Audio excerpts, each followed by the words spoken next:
muchedumbre, salieron de la plaza por entre los jinetes de la Guardia Civil que mantenían el turno en el desfile de los coches, fueron en busca de los suyos, teniendo las mamás y las niñas que recoger sus faldas de seda, y manchándose las medias con el barro de la carretera recién regada.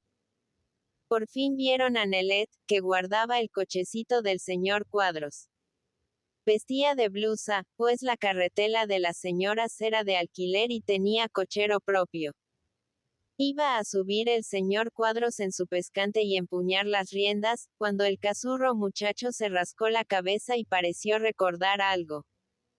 Oiga, don Antonio. Don Eugenio me ha dado este papel, encargándome mucho que no tardase en entregarlo. Y ofrecía un cuadrado de papel azul con el cierre intacto. Era un telegrama. Juanito, al ver el despacho, por un instinto de solidaridad, apartóse de su madre, colocándose al lado del maestro. «Va», dijo el señor Cuadros con indiferencia. «Será un telegrama de nuestro corresponsal en Madrid». Pero inmediatamente palideció, dio una patada en el suelo y soltó unos cuantos pecados gordos, de aquellos que hacían ruborizar a Teresa y fruncir el gesto a doña Manuela, intransigente con tales groserías. Juanito, que leía por encima del hombro de su principal, estaba pálido también y parpadeaba como si creyera en un engaño de sus ojos. «Ya ves, Juanito», dijo con precipitación el maestro. «Acaba de subir de un golpe cerca de 3 enteros. ¿Qué será esto? Hay que ver enseguida a don Ramón. Lo que es por esta vez, se ha lucido. Pero no, él no se equivoca fácilmente. Aquí hay gato encerrado. De todos modos, debemos consultar enseguida a nuestro hombre. Cristo. Pues apenas tiene la cosa importancia». Y montó en el cochecillo, nervioso e impaciente, con el deseo de llegar cuanto antes a casa para dejar a la familia y correr en busca del infalible protector. Juanito no tuvo tanta presencia de ánimo. Pálido, sudoroso, hablando y gesticulando como un sonámbulo, casi echó a correr sin despedirse de la familia. Iba al despacho del poderoso Morte, a aquella meca de la fortuna, y sentía una inmensa extrañeza al ver que la gente no mostraba la menor impresión, que el cielo estaba azul, que todo se hallaba como siempre y no surgía la más leve señal exterior para hacer saber al mundo que el gran genio se había equivocado por primera vez aconsejando la baja. Si la derrota fue completa. A los 2 días, ninguno de los bolsistas que tenían por oráculo al famoso don Ramón dudaba de ella. El mismo banquero confesaba que esta vez se había equivocado, aunque no por ello dejaba de sonreír, asegurando que lo mismo que había ocurrido una alza contra todas sus previsiones, podía sobrevenir una baja, pues no todos los tiempos son iguales.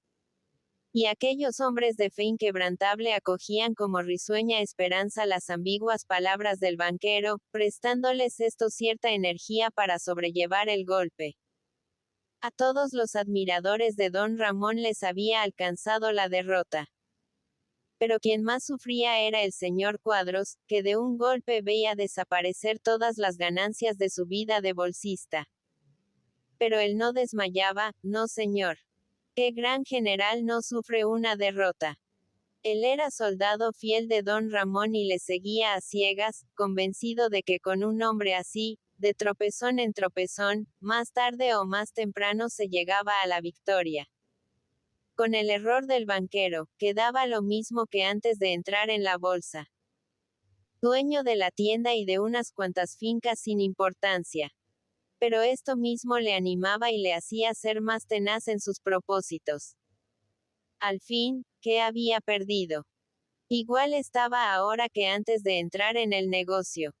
Lo que había ganado en la bolsa justo era que en la bolsa se perdiese. Además, que le quitasen lo mucho que se había divertido gastando el dinero a manos llenas. Adelante. El buen carretero vuelca muchas veces en un bache insignificante. Y con tantos ánimos se sentía, que consolaba a Juanito, el cual, sin perder tanto como su maestro, mostrábase aterrado por el suceso.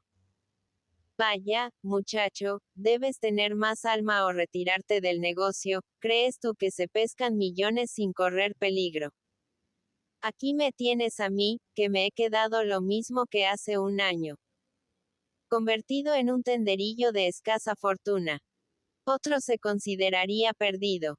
Pero yo me quedo tan fresco. Que sigue sosteniéndose el alza. Pues yo a la baja, como antes. A la baja está don Ramón, y sigo a su lado. No hay cosa que disguste tanto a la suerte como la inconsecuencia. Y con estas seguridades, dadas enérgicamente, aunque sin saber con qué fundamento, el señor Cuadros conseguía serenar a Juanito. No tenía igual poder sobre don Eugenio, su antiguo principal. El pobre viejo, al saber el gran descalabro, en vez de irritarse depuso su huraña actitud, aproximándose a su antiguo dependiente para darle consejos con tono paternal. Estás a tiempo para retirarte. Lo que te pasa es un aviso de la providencia. En realidad, nada has perdido. El dinero mal ganado se lo lleva el diablo. Lo que ahora tienes es lo adquirido honradamente y a fuerza de trabajo. Créeme, Antonio. A vivir como Dios manda, con tranquilidad y modestia, educando a tu hijo para que sea un hombre de provecho, y sin repetir ciertas locurillas de las que no quiero hablarte. No tientes a la suerte, que es traidora. Piensa que un segundo golpe dejaría a tu mujer y a tu hijo en situación de pedir limosna. Cuadros, a quien la derrota había privado de fuerzas para discutir su pretendida infalibilidad en jugadas de bolsa, contestaba afirmativamente al viejo y parecía aceptar todos sus consejos.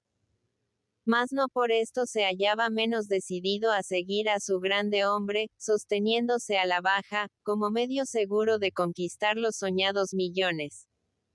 Y tanto él como Juanito manteníanse firmes, a pesar de que continuaba el alza y no se veía la menor probabilidad de que pudiesen cumplirse las predicciones de don Ramón. Algo más que el desgraciado negocio preocupaba a Juanito. Una noche, al retirarse después de acompañar a Tónica y su amiga en su paseo por la feria, encontróse en la puerta de casa con su hermano Rafael, que se llevaba el pañuelo al rostro como para ocultar algo que le molestaba. Arriba, a la luz del comedor, vio a Rafael con un ojo amoratado y las narices sucias de sangre.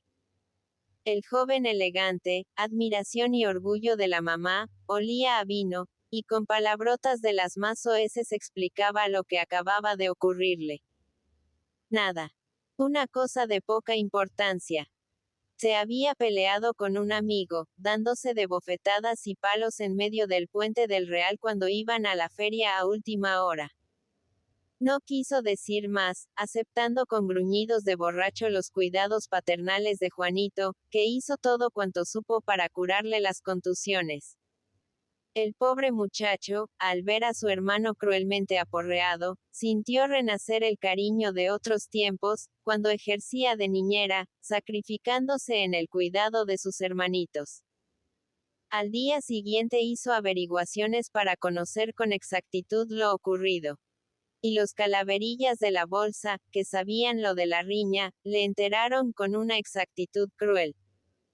Quien había aporreado a su hermano era Roberto del Campo. Los dos cenaron en un restaurante para conmemorar los buenos golpes que habían dado en la ruleta del Sportsman Club. Se habían emborrachado amigablemente, y al dirigirse después hacia la feria, surgió la disputa a consecuencia de ciertas afirmaciones infames del elegante Roberto. Aquel miserable se había permitido asegurar cosas que hacían enrojecer al pobre Juanito. Intimidades repugnantes con su novia cuando por la mañana hablaban en la escalera. Secretos, en fin, que Juanito tenía por calumniosos, y que únicamente podía revelar un canalla como aquel. Su amigo había contestado a las confidencias con una bofetada, y después ocurrió la riña, de la que Rafael salió tan mal parado. Juanito se conmovió por el suceso. Decididamente, su hermano no era malo. Su prontitud en defender la honra de la familia, castigando la calumnia, hacíale simpático. Y el sencillo Juanito, olvidando lo de la borrachera, consideró a su hermano como un héroe. Conmovíale el valor con que había defendido a Concha, y no pudo callar ante la interesada el entusiasmo que sentía por Rafaelito. Su sorpresa fue inmensa al ver el poco caso que Concha hacía de sus palabras. Mira, chico, todo eso que me dices son líos de Rafaelito, y harás bien no metiéndote en nada. Yo quiero a Roberto, ¿me entiendes? Él me quiere a mí, a pesar de todo cuanto digas, y eso de que se permitió hablar ciertas cosas es una mentira de Rafael, que, según me han dicho, iba la otra noche como una cuba. Vaya que le está bien a ese señorito meter cisco en la familia. Más le valdría no emborracharse, o por lo menos que sus borracheras no las pague yo. Y la joven se expresaba con serenidad, con frescura, como si se tratase de la honra de otra y aquel Roberto fuese un infeliz a quien calumniaban. Juanito no podía contener su asombro. Dios mío, qué gente aquella. Y era su hermana la joven que permanecía tranquila ante suposiciones ofensivas para su dignidad. Insistió, cada vez más escandalizado. Pero Conchita cortó rudamente sus recriminaciones. Cállate. Como eres un tonto, crees que todos los jóvenes han de ser iguales a ti. Roberto es como es y basta. Yo contenta, pues todos satisfechos. Y le volvió la espalda desdeñosamente. Entonces acudió a la mamá. Él no podía permitir que aquella loca, por amor o despreocupación, mirase impasible lo que de tan cerca hería el prestigio de la familia. Doña Manuela le escuchó atenta. Aparentó indignarse en el primer momento, pero al fin dijo, con aquel tono de inmensa bondad que también le sentaba. Mi pobre Juanito, tú eres muy bueno. No conoces el mundo, no tienes sociedad y te extrañan y escandalizan muchas cosas que realmente carecen de importancia. No tuerzas el gesto, que no intento defender a ese muchacho, aunque me extraña mucho que un joven distinguido y bien educado haya podido decir tales infamias. Pero ten en cuenta que tanto él como Rafaelito estaban algo, alegres, y las cosas hay que tomarlas según está el que las dice. En fin, Juanito mío, no te preocupes de la casa, que aquí estoy yo para vigilarlo todo. Además, ya he dispuesto que Conchita no salga más a la escalera. ¿No te parece bastante? Pues hijo, no hay que echarlo todo a barato. Al fin, Roberto es un buen partido, y Conchita no va a despedirlo por 4 palabras dichas como broma imprudente. Y doña Manuela, ofendida por la insistencia de su hijo, que tildaba de quijotesca, se separó de él casi tan huraña y despreciativa como Conchita. Ahora sí que Juanito sentía a su alrededor un triste vacío. ¿Quién quedaba en aquella casa que pensase como él? Únicamente en los hombres había que buscar la vergüenza. Rafaelito y él eran los depositarios de la dignidad de la familia. Por esto, él, que hasta entonces había tratado a distancia y con cierto despego a su hermano, sentía un recrudecimiento de cariño fraternal. Pero a los 2 días de ocurrida la riña le dijeron que Rafael y Roberto iban juntos otra vez, apuntando sobre el tapete verde en fraternal combinación. Los dos se comprendían y compenetraban. Eran la yunta viciosa, ligada por el yugo de la comunidad de gustos y la mutua posesión de secretos poco limpios. Este golpe acabó de anonadar a Juanito. También su hermano desertaba. Nadie. Ya no quedaba en su casa un corazón que pudiera colocarse al nivel del suyo. Como sentía ahora su rompimiento con el tío Don Juan. El viejo, a pesar de su tacañería y sus manías, era un hombre puro y recto. Juanito pensaba ir en su busca como en otros tiempos, pues sus consejos eran como un baño de dignidad y rígida honradez, que le hacían resistir mejor la atmósfera de putrefacción moral de su casa. Cada vez se sentía más alejado de la familia. Vivía como siempre. Comía con la mamá y las hermanas a la misma hora, pero las escuchaba como si fuesen seres extraños encomendados a su observación.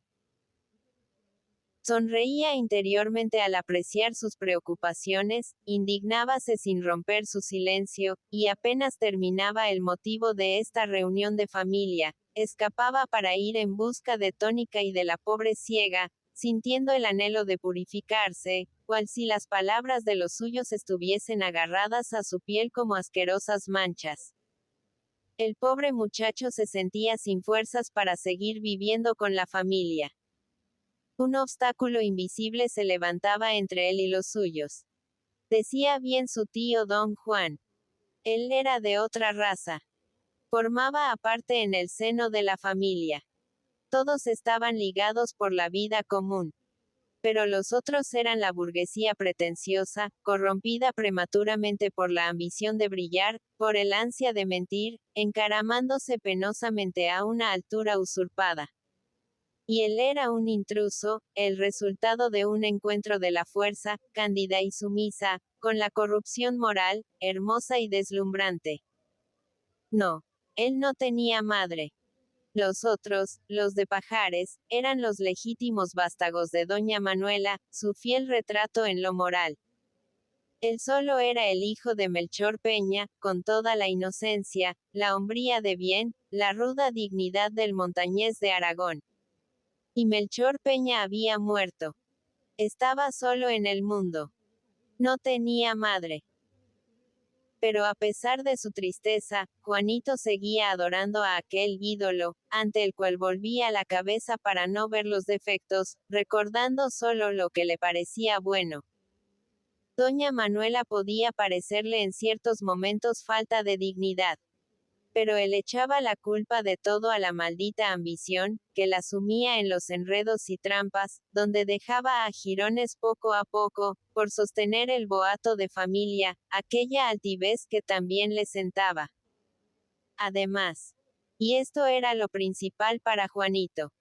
La viuda, dedicada en absoluto a sus hijos, buscando por caminos engañosos asegurar su porvenir, no había dado motivo a la más leve murmuración. Tratándose de dinero, era capaz de mentir y hasta de estafar, tomando préstamos sobre fincas vendidas muchos años antes. Pero su virtud de mujer aparecía intachable. Juanito, como esos desesperados que encuentran todavía en su miseria cosas agradables, reconocía en su madre grandes defectos, pero se extasiaba ante su honradez de mujer. Un suceso vino a sacarle de la triste preocupación que le causaban los asuntos de su familia. Era el último día de la feria. Por la tarde, en la bolsa circuló una noticia que hizo palidecer a todos los protegidos de don Ramón Morte. En vez de cumplirse los vaticinios de este, el alza continuaba su carrera triunfal, ganando nuevos escalones y arrollando las mermadas fortunas de los que osaban ponerse enfrente de ella. Esta vez desapareció por completo la confianza que Juanito tenía en la infalibilidad de su principal y del señor Morte. La ruina era indudable. El mismo don Antonio le había dicho que si no sobrevenía pronto la baja saltaría él a fin de mes con todos los jugadores que atendían los consejos del famoso banquero. El infeliz joven, poco avesado a los azares del juego, e incapaz de ocultar las terribles impresiones de la ruina, sintió ganas de llorar en plena bolsa, ante los corredores y los alcistas, que sonreían con un gozo feroz viendo la agonía de sus contrincantes. Pero Juanito era de los que en la desgracia aguardan siempre una inesperada salvación. Pensó que era preciso avisar al señor Cuadros. Tal vez él, como hombre experto en los negocios, encontraría el medio de salir a flote. Extrañábale mucho que no estuviera en la bolsa, siendo aquella tarde de agitación y de emociones, y salió inmediatamente en su busca. En las Tres Rosas solo encontró a don Eugenio. ¿Qué ocurre?, preguntó el vejete. Tienes cara de susto. ¿Que si está Antonio? No. Salió después de comer. Necesitas verle. Es urgente el asunto. Pues entonces. Y se rascó la cabeza como si dudase. Entonces puedes buscarlo en tu casa. De seguro lo encontrarás. No sé qué demonios tiene que hacer, siempre metido allí. Es que tu mamá juega también a la bolsa. Juanito no quiso oír más, y salió a buen paso con dirección a su casa. Por el camino preocupábanle las palabras de don Eugenio, la triste sonrisa con que había acompañado su última pregunta. Subió al trote la escalera de su casa, dando un vigoroso tirón a la campanilla. Abrió Vicenteta, y al verle comenzó a darle explicaciones antes que él preguntase. Las señoritas habían salido. Estaban en casa de las magistradas. Bien. Pero ¿y el señor Cuadros? No está aquí. Y Juanito miró angustiosamente a la criada que balbuceaba, no sabiendo qué responder. La empujó rudamente y entró. Vicenteta, sin perder su ceñuda seriedad, levantó los hombros, hizo un gesto de resignación, como diciendo: que ocurra lo que Dios quiera. Y volviendo la espalda al señorito, se fue hacia el comedor. No había nadie en el salón. Bajo el sofá sonaba el juguetón cascabeleo de Miss, la perrita inglesa, que al notar la presencia de Juanito sacó a medias, por entre los lambrequines, su cabeza de juguete. La mirada del joven examinó rápidamente el salón, fijándose con estúpida tenacidad sobre el sofá, como si viese en él algo extraño que le atraía sin explicarse la causa. Era una chaqueta blanca arrojada con descuido, y que causaba en el joven la misma impresión de esos rostros que siendo amigos tardan mucho en reconocerse. Llevóse la mano a la frente como si fuera a arañarse con cruel impulso, y sus ojos se dilataron con espanto. Fue un momento de vértigo nada más. Pero en tan corto espacio creyó que la habitación danzaba como una peonza, que el techo descendía hasta apoyar en su cabeza su peso irresistible. Vio obscuridad y luces a un mismo tiempo. Experimentó frío y calor. Sintió una bola extraña que se le atascaba en la garganta, y en un instante pasaron por su imaginación, como relámpagos lívidos, todas las escenas de novela que había leído, con sus terribles descubrimientos y sorpresas aplastantes. ¿Quién conocía aquella chaqueta? Era la de su principal, la que tantas veces le había rozado al descansar paternalmente la manga sobre su hombro. Miss, saliendo de su escondite, frotábase contra sus piernas gruñendo amistosamente. Pero, en fin, ¿qué era aquello? Nada significaba el pedazo de tela. Pero ¿dónde estaba el señor Cuadros? Insensiblemente se dejó arrastrar por un espíritu de desconfianza que acababa de despertarse en él, y dentro de su casa, por una precaución inexplicable, le hacía andar de puntillas como si fuese un ladrón. Sin darse cuenta de ello, se vio junto al cortinaje que cubría la puertecilla por donde entraba doña Manuela todas las noches a la hora de acostarse. El mismo instinto que le hacía recatarse fue quien hizo avanzar su mano levantando levemente un lado de la misteriosa colgadura.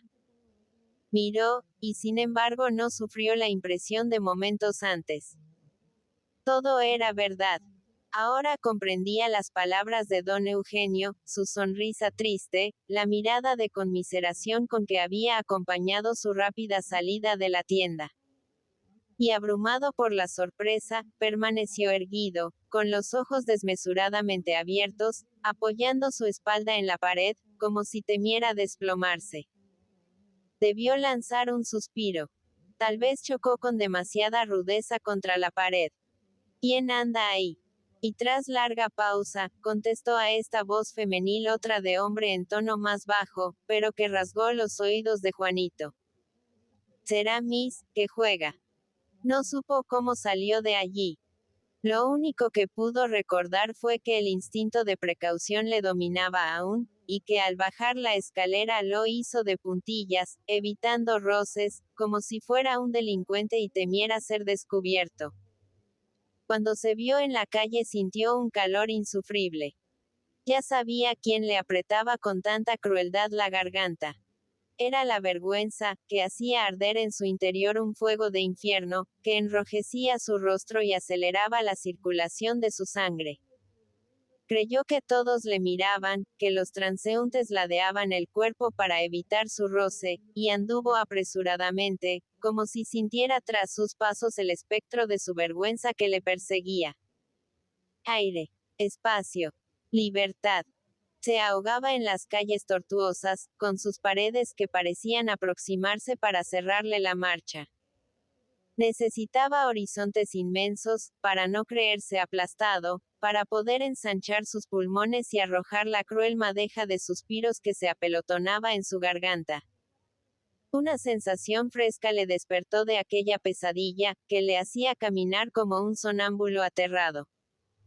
Estaba en las alamedas de Serranos, y marchaba con la cabeza inclinada, los brazos a la espalda. La misma expresión de los tipos casi lúgubres que acostumbraban a pasear allí. A lo lejos, tras las cortinas de los árboles que circuían el verdoso estanque, sonaba el canto de un corro de niñas confundiéndose con el juguetón parloteo de los traviesos gorriones. Yo me quería casar con un mocito barbero. Juanito sentía deseos de llorar como cuando escuchaba las romanzas italianas de Amparo. Pero ahora no era el amor quien ponía en tensión sus nervios. Eran los recuerdos del pasado, que contrastaban penosamente con su situación actual. Le hacía daño la inocente melopea infantil. Se veía con la imaginación vistiendo el trajecito escocés de su niñez, cuando su madre, con tocas de viuda, le llevaba a la glorieta a que jugase con las niñas, pues su timidez y debilidad no le permitían alternar con los revoltosos muchachos. Cuán hermosa estaba con sus negras tocas. Juanito la veía al través de los años como una mater dolorosa, acariciando dulcemente su cabeza de niño y pensando en el doctor Pajares, a pesar de su reciente viudez. Ya no creía en su madre. La fe se había rasgado en él como una virginidad irreparable. Le hacía daño el canto infantil, y para no llorar salió rápidamente del paseo, siguiendo el pretil del río. Caminando junto a la carretera polvorienta, sin ver otras caras que las de los carreteros que marchaban perezosamente tras sus vehículos, o las de los guardias de consumo sentados ante sus garitas, Juanito se encontraba mejor. No tenía miedo, como el poeta, a encontrarse con su dolor a solas, y caminaba por aquel lugar poco frecuentado, saboreando con gozo cruel el hondo pesar que, de vez en cuando, estallaba en ruidosos suspiros. Sentía en torno de su persona la imagen invisible de un padre que no había conocido. El recuerdo del pobre Melchor Peña le inspiraba cierta conmiseración. Aquel también había vivido engañado. Amó locamente a su esposa sin conocer su verdadero carácter y murió en el error, como hubiese muerto él, jurando que su madre era la mejor de las mujeres, a no haberle conducido la fatalidad al salón de su casa para hacer el más terrible de los descubrimientos. Su madre era una tramposa capaz de todos los enredos y vergüenzas para conservar el falso oropel de su vida. Su madre despreciaba las murmuraciones que herían hondamente el honor de la familia. Dejaba a las hijas que se arrojasen en el peligro, arrastradas por la desesperada audacia de casar un novio, y al final se entregaba como una perdida en brazos de un amigo de su esposo, se vendía infamemente cuando estaba próxima a la vejez, manchando todo su pasado, por una necesidad del orgullo. ¿Qué era, pues, lo que quedaba a aquella mujer? Nada absolutamente. Aquel descubrimiento fatal rasgaba el velo de la credulidad, desvanecía el optimismo del cariño. La madre aparecía a los ojos del hijo tal como era, con toda su fealdad moral. Y Juanito pensaba con rabia en su antiguo ídolo como el devoto que pierde la fe, y en la imagen milagrosa que antes le arrancaba lágrimas de emoción ve solo un miserable leño. Porque había nacido del vientre de aquella mujer. No podía tener una madre como lo son todas. Y furioso contra la fatalidad, que le había dado por madre a doña Manuela, cerraba los puños como si quisiera estrangular a alguien. Levantó la cabeza y vio que se había separado del pretil, siguiendo por el camino de ronda. Ante él alzaban sus pesadas moles cilíndricas las dos torres de la puerta de Cuarte, con la rojiza costra acribillada por los profundos agujeros de las granadas francesas y las de las insurrecciones republicanas. Contemplaba fijamente los tragaluces angostos y enrejados de los calabozos donde estaban los presos militares. Pensaba con envidia que allí dentro, en las mazmorras lóbregas y húmedas, se estaría muy bien, rodeado de absoluto silencio, lejos del mundo, sin pesares que turban la existencia. Permaneció mucho tiempo mirando fijamente aquellos colosos de argamasa, hasta que por fin se dio cuenta de que algunos chicuelos del barrio formaban círculo en torno de él, contemplándolo con curiosidad, tomándole, sin duda, por uno de esos viajeros que para el vulgo han de ser forzosamente ingleses. Juanito huyó de aquella pillería, cuya mirada insolente y burlona nada bueno presagiaba, y siguió por el camino de ronda, sumiéndose al poco rato en sus tristes reflexiones. Volvía a caminar automáticamente, sin fijarse en las personas que pasaban junto a él. Llevaba abiertos los ojos, miraba a todas partes, y nada veía. Nada, no. Lo real, lo inmediato a su persona no lograba fijarse en su retina. Pero en cambio, veía siempre, con una tenacidad desesperante, la blanca chaqueta arrugada brutalmente como la sábana del lecho después de una noche de placer, y luego veía también la cortina alzada revelando una parte del atentado vergonzoso, de la degradación maternal, que era para él un golpe de muerte. Oh, cuán execrable le resultaba ahora su antiguo ídolo. Y sin embargo, estaba convencido de que todo su odio era una impresión del momento, que se desvanecería apenas se hallase en presencia de la mamá. Es muy difícil desarraigar un cariño de tantos años. Y este convencimiento era lo que más desesperaba a Juanito. Sentíase avergonzado por tener tal madre y adorarla, sin embargo, con la dulce ceguera del cariño. A un lado. Juanito saltó hacia atrás instintivamente, al sentir en su rostro el bufido ardoroso de dos caballos. Había llegado a la entrada del camino del cementerio, y aquellas bestias que casi le atropellaban eran los jacos huesosos, antipáticos y enfermizos que tiraban de un coche fúnebre. El tétrico conductor, con su librea negra y mugrienta, pasó, rociando de injurias al distraído y amenazándole con su látigo. Juanito apenas si pudo verle. Sus ojos estaban fijos en el féretro blanco y dorado que se mecía con el traqueteo de las ruedas, dejando en su memoria la impresión de una nubecilla surcada por rayos de sol. También debía estarse bien allí. Mejor que en los calabozos que antes contemplaba con envidia. El silencio para siempre, la amarga satisfacción del no ser, la grandiosa monotonía de la eternidad libre de toda alteración. Porque no iba él dentro de aquella caja. Porque no había caído 4 años antes, cuando sufrió una pulmonía que puso en conmoción a toda su familia. Al menos habría muerto creyendo en su madre, y al partir le hubiera consolado un gesto, una lágrima de aquella mujer. Pero ahora estaba solo. Moriría aislado. Lo único que le fortalecía era la certeza de la muerte como solución para sus males. El rostro de una joven asomada a la ventanilla de uno de los carruajes del cortejo fúnebre pareció cambiar el curso de sus ideas. No. Era una locura buscar la muerte. Si no hubiese conocido a Tónica, podría aceptar tan desesperada resolución. Pero siendo amado por ella, era una locura. Aún había remedio. Una parte de su capital la había entregado a don Ramón Morte, no para jugadas de bolsa, sino para la adquisición de valores públicos. Vendería, aunque fuese con pérdida, esta parte segura de su capital. Pagaría las deudas importantes que había contraído por salvar a su madre, y con lo que le quedase se establecería modestamente, sería el dueño de las Tres Rosas o de una tienda más pequeña, casándose enseguida con Tónica. Esta era la verdadera solución. Nada de buscar millones. La lección había sido dura. Comerciante rutinario y cachazudo, buen marido y padre virtuoso.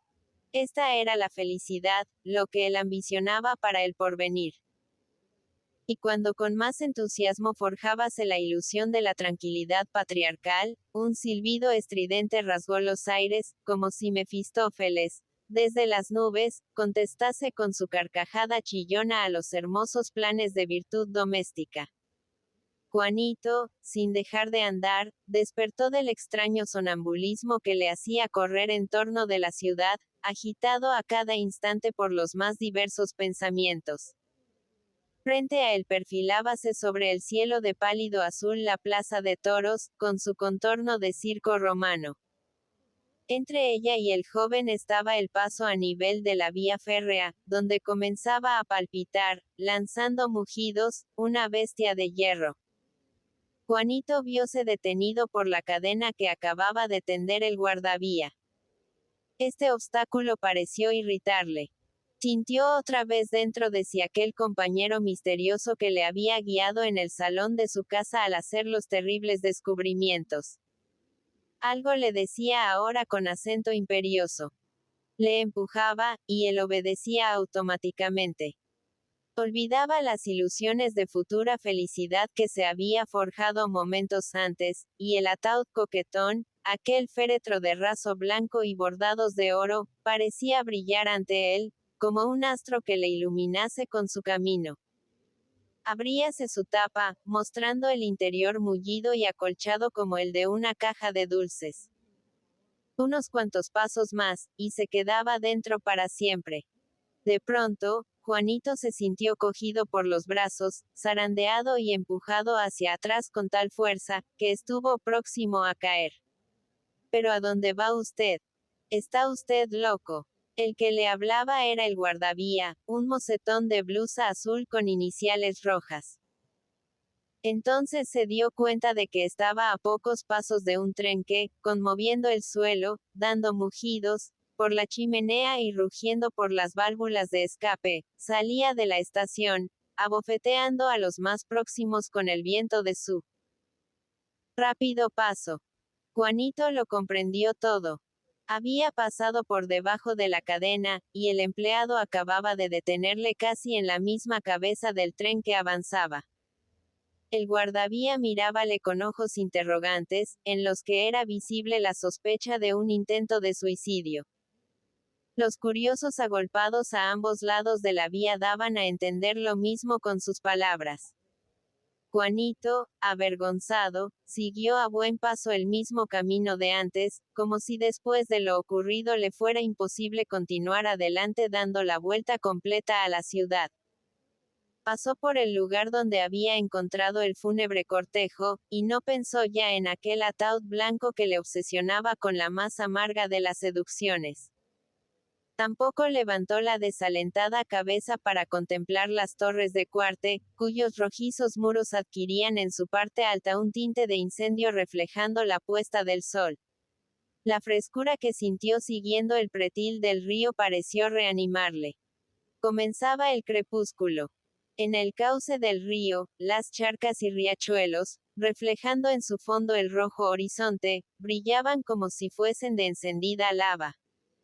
En la ciudad, los vidrios de los altos balcones y de las esbeltas torrecillas destacábanse sobre la masa oscura de los edificios como placas de fuego. La calma del crepúsculo, compuesta de murmullos imperceptibles, de lánguidos suspiros que exhala la naturaleza próxima a adormecerse, invadía el ambiente.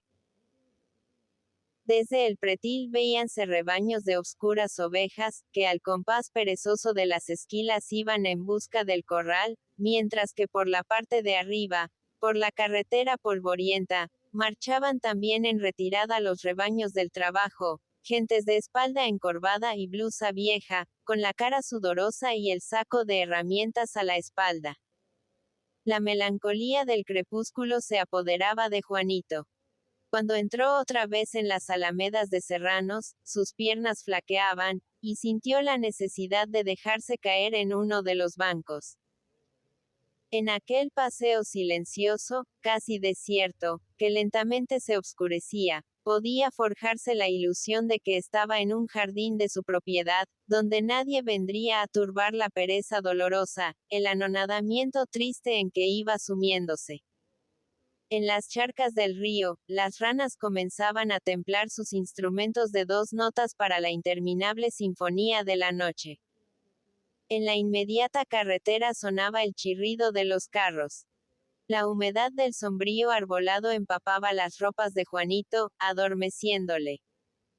Hubo momentos en que su imaginación, lanzada en el camino de la insensatez, hízole pensar que, como en los cuentos fantásticos, un colosal murciélago le abanicaba con sus alas, para chuparle la sangre después de dormido. De pronto, vio plantadas ante él, mascullando palabras ininteligibles y extendiendo vergonzosamente las manos, 2 niñas entecas, 2 cabezas con el pelo revuelto y erizado como espantables medusas, mostrando las piernas enflaquecidas y desnudas por debajo de los guiñapos que las servían de faldas. Una profunda conmiseración invadió el ánimo de Juanito. Aquellas eran aún más desgraciadas que él.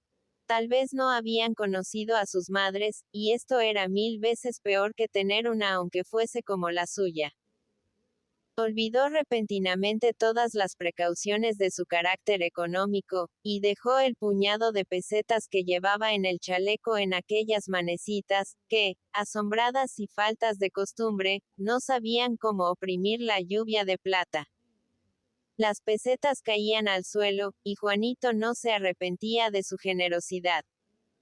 Indudablemente, allá arriba había alguien viéndolo todo. Lo mismo lo que pasaba por las tardes en una alcoba, que lo que ocurría por la noche en un paseo solitario entre 2 mendigas pequeñas y un hombre más niño que ellas. La desgracia le perseguía. ¿Quién sabe lo que le estaba reservado? Tal vez algún día, con más vergüenza que aquellas infelices, tendría que tender la mano a las gentes, sintiendo calor en el rostro y en el estómago el cruel arañazo del hambre. Y como para sellar su pacto con la desgracia futura, cogió entre sus manos las desmelenadas cabecitas, besándolas en las sucias mejillas, en los labios cubiertos de costras. Esto asombró a las mendigas más aún que la generosidad de momentos antes. Sus ojos cándidos y virginales deshonráronse con una viva chispa de malicia. Tras la inocencia infantil asomó la precocidad de la vida aventurera, las lecciones infames aprendidas sobre el barro de las calles.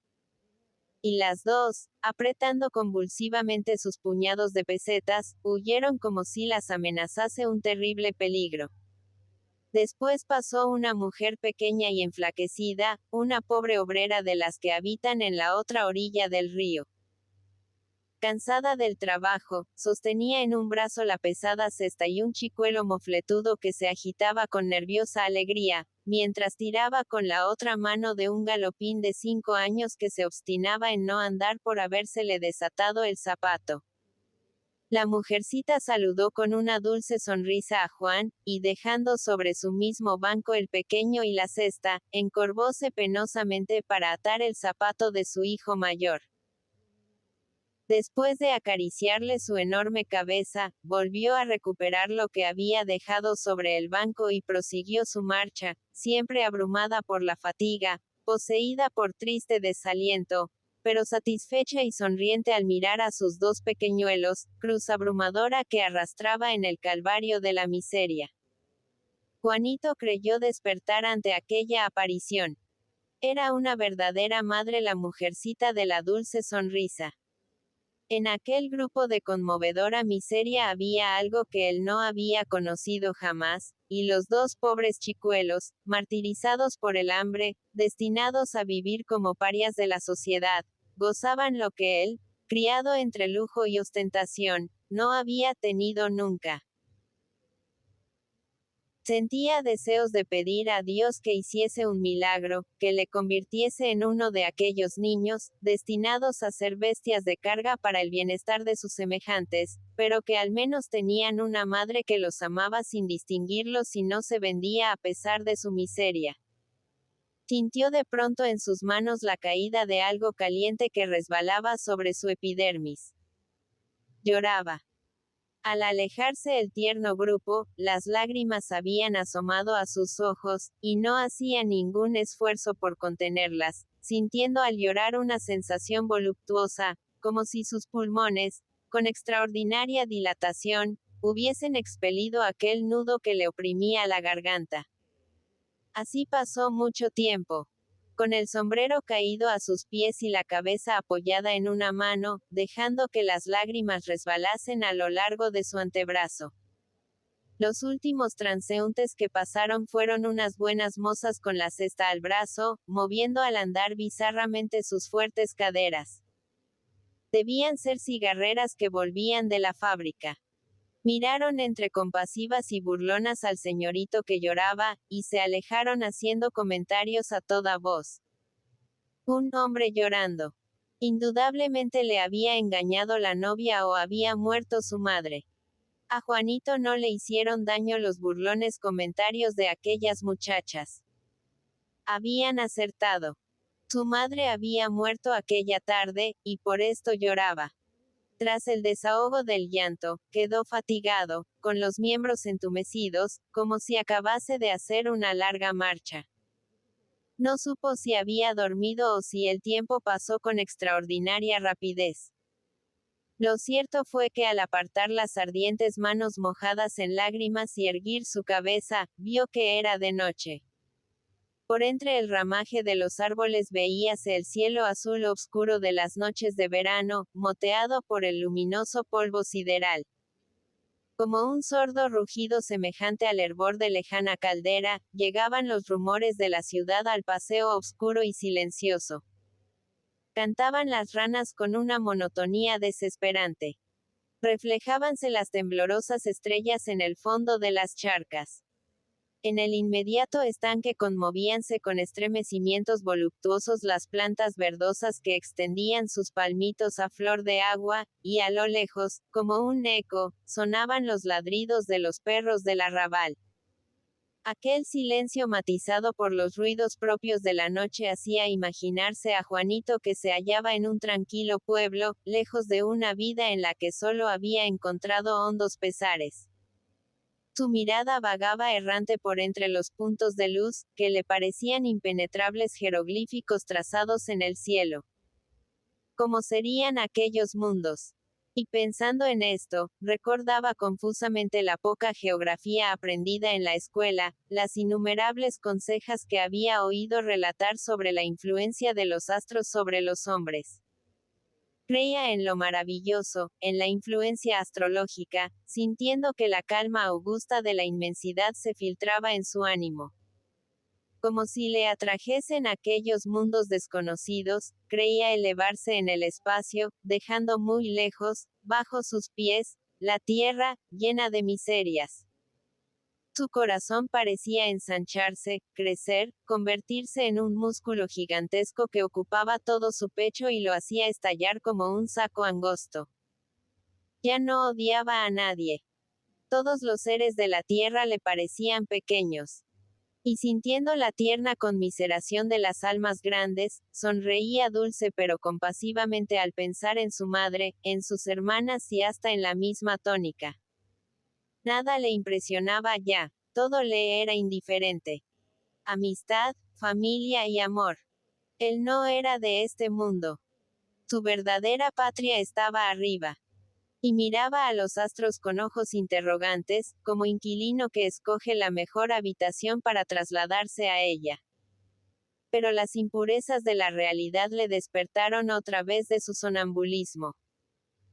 Pasaban misteriosas parejas por detrás de los macizos de árboles, unidas por dulce intimidad, con paso recatado, cuchicheando levemente y buscando un lugar a propósito para aislarse de otros a quienes la cita nocturna llevaba también allí. Esto sublevó a Juanito.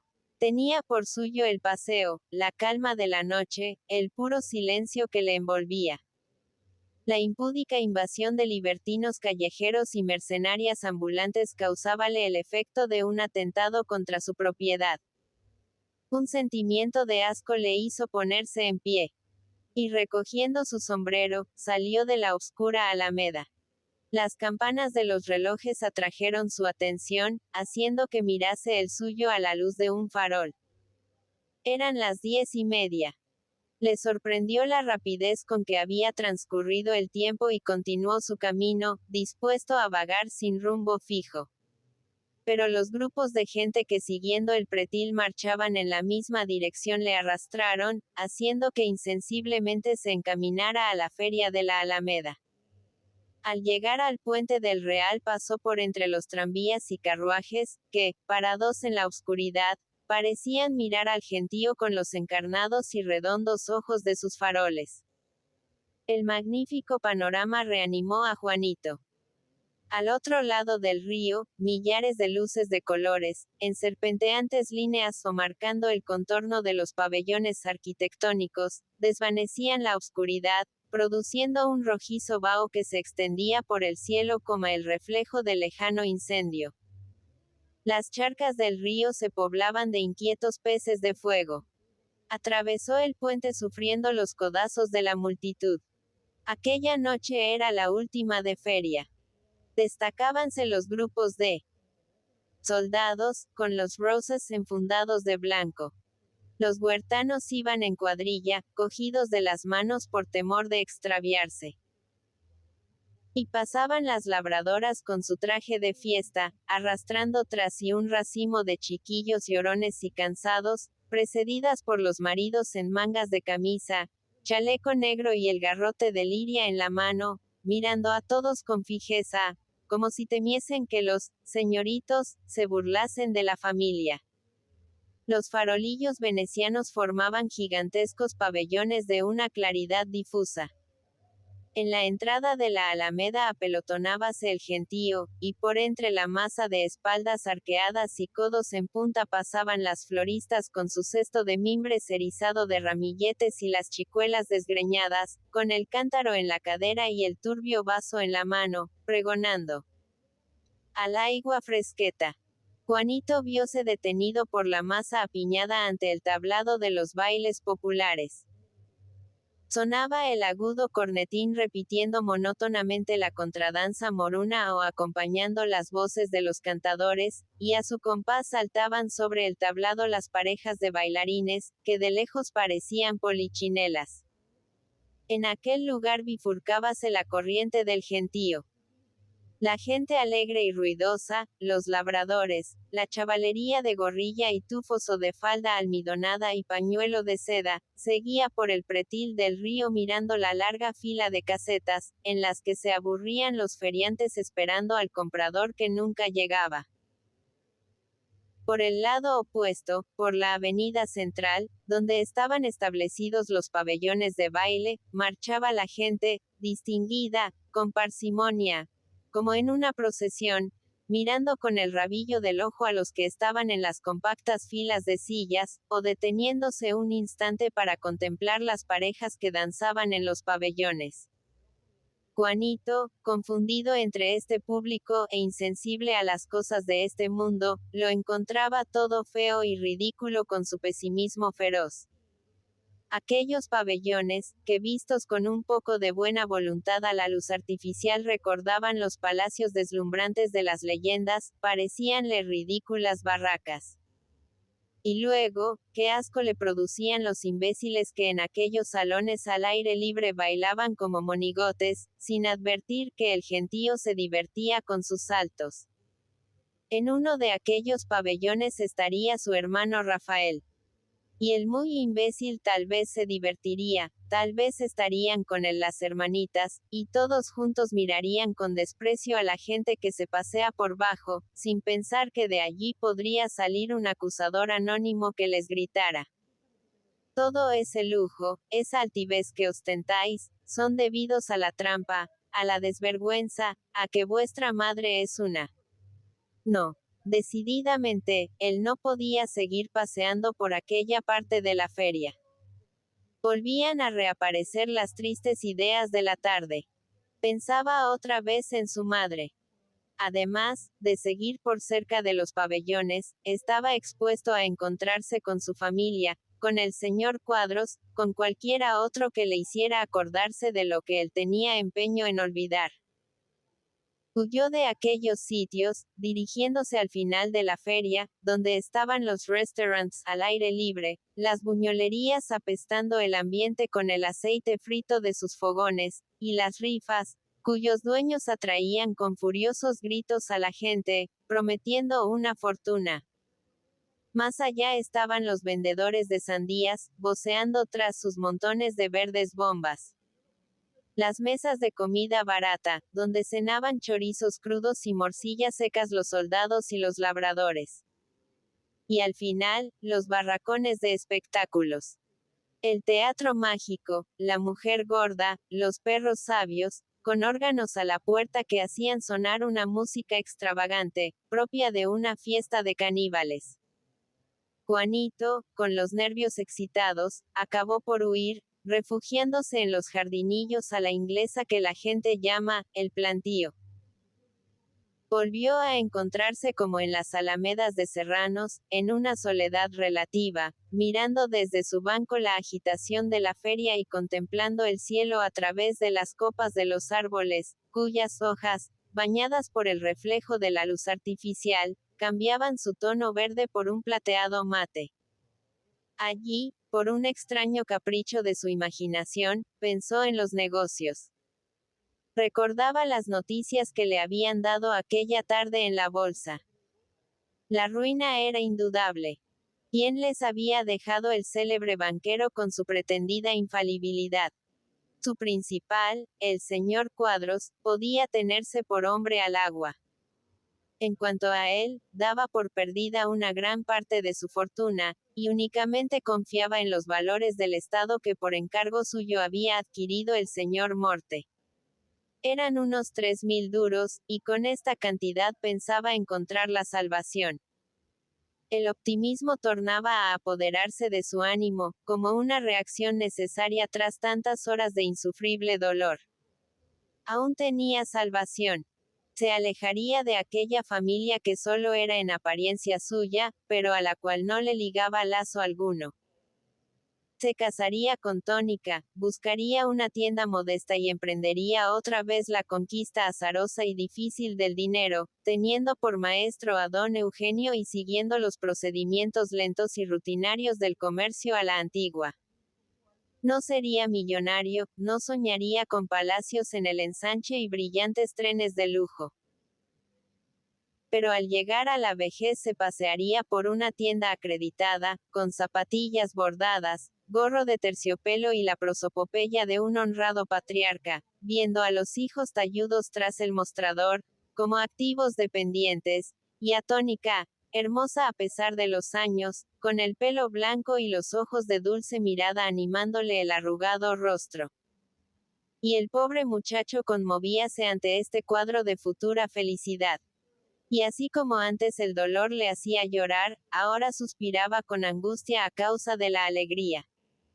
Cruzó el espacio un silbido rápido, estridente, un ruido semejante al desgarro de inmensa sábana, y en lo más alto del cielo. Después de una detonación de lejano cañonazo, esparcióse un haz de puntos luminosos de diversos colores, que descendieron lentamente, dejando tras sí culebrillas de fuego. Eran los cohetes voladores que anunciaban el disparo de los fuegos artificiales. Juanito, con la atención de un muchacho, seguía las vertiginosas curvas de aquellas veloces rayas de fuego en el obscuro espacio. Cuando comenzaron a arder con gran estruendo los fuegos artificiales en un extremo de la feria, él no abandonó su asiento. Estaba molido.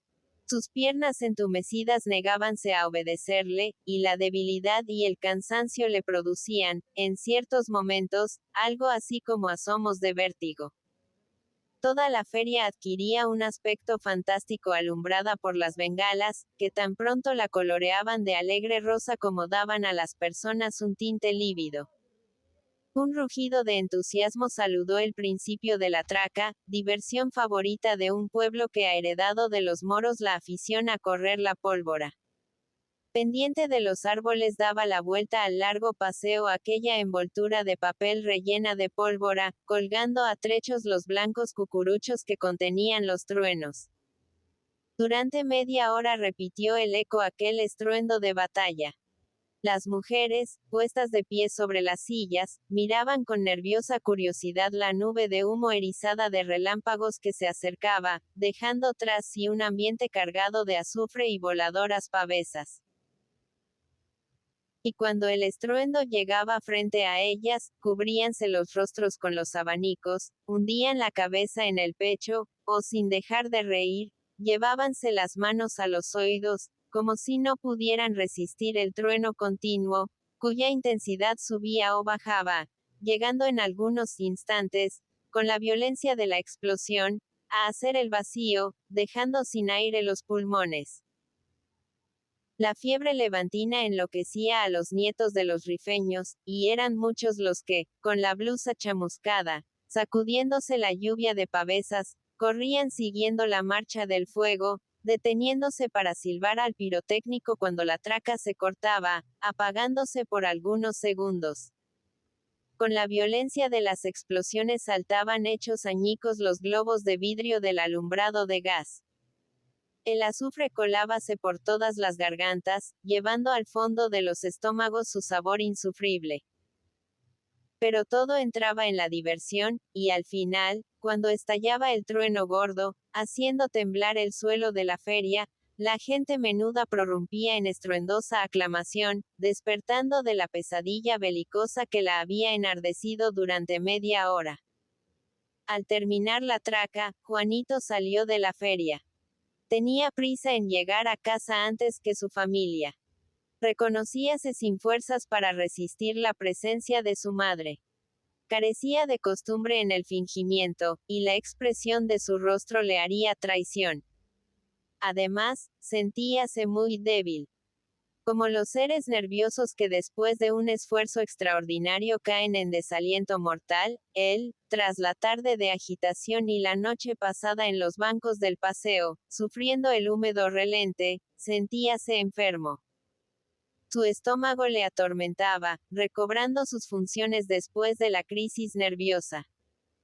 Cuando llegó a su casa y Vicenteta le abrió la puerta, no pudo contener un gesto de asombro al ver que el salón estaba iluminado. Entró. Allí estaban su familia y la del señor Cuadros, pero todos silenciosos, ceñudos, con la cabeza inclinada, como si en la vecina alcoba hubiese un muerto al que velaban. Juanito husmeó en el ambiente algo terrible e inesperado, y se olvidó de todo, atento únicamente a conocer el misterio. Fue a preguntar, pero el señor Cuadros le atajó poniéndose en pie y avanzando con los brazos abiertos, con expresión paternal y desesperada. ¡Ay, hijo mío! Estamos perdidos. Ese morte es un pillo. ¿Qué era aquello? Pero la extrañeza del joven duró muy poco, pues el señor Cuadros hablaba con la verbosidad de la desesperación. La cosa había ocurrido al anochecer. Primero la noticia circuló tímidamente por la bolsa, pero poco después la sabía toda la ciudad. El célebre banquero don Ramón Morte había desaparecido, produciendo la consternación en centenares de familias. Unos decían que era un farsante que había huido para comerse en el extranjero los millones robados a sus clientes con la hipócrita comedia de su sencillez y su filantropía. Otros aseguraban que era un desgraciado, un iluso, que, enloquecido por anteriores triunfos, se había empeñado en sostenerse a la baja, perdiendo su capital y el de sus admiradores, para huir al fin, pobre y avergonzado, sin que su deshonra le valiera nada. Lo cierto era que desde el anochecer, toda una procesión de clientes, anonadados unos y amenazantes otros, entraban en las oficinas del banquero, no encontrando otra cosa que las mesas abandonadas y algunos empleados quejumbrosos y todavía no convencidos de la ruina de su principal. Juanito quedó clavado en el suelo por el asombro, con los ojos desmesuradamente abiertos, mirando a un lado y a otro, sin ver nada. Los demás seguían cabizbajos, oyendo por centésima vez la relación del señor Cuadros, que parecía enloquecido por la ruina. Sí, hijo mío. Yo también he estado allí. Aquello es una desolación. Estamos a fin de mes y hay que pagar enseguida. Oh, ese hombre. Ese pillo. Da lástima ver tanto desesperado, tantos padres de familia dispuestos a matarse o a matar a ese granuja si le pillan. El muy ladrón debió saber antes que nadie lo de la baja, y échale un galgo. Dios sabe dónde estará ahora. Juanito fue a preguntar algo, con la timidez del que espera una terrible noticia, pero su principal siguió hablando. Y yo, Juanito mío. ¿Cómo me quedo yo? Arruinado para siempre, perdido, y lo que es peor, deshonrado. No tengo la cabeza para cuentas, pero he calculado a la ligera lo que debo a los corredores, y ni con la tienda ni con mis fincas tendré para pagar la mitad. ¿Qué hago, Dios mío, qué hago? Para comer tendré que pedir a algún compañero que me admita de dependiente. Y esto, a la vejez, es para pegarse un tiro.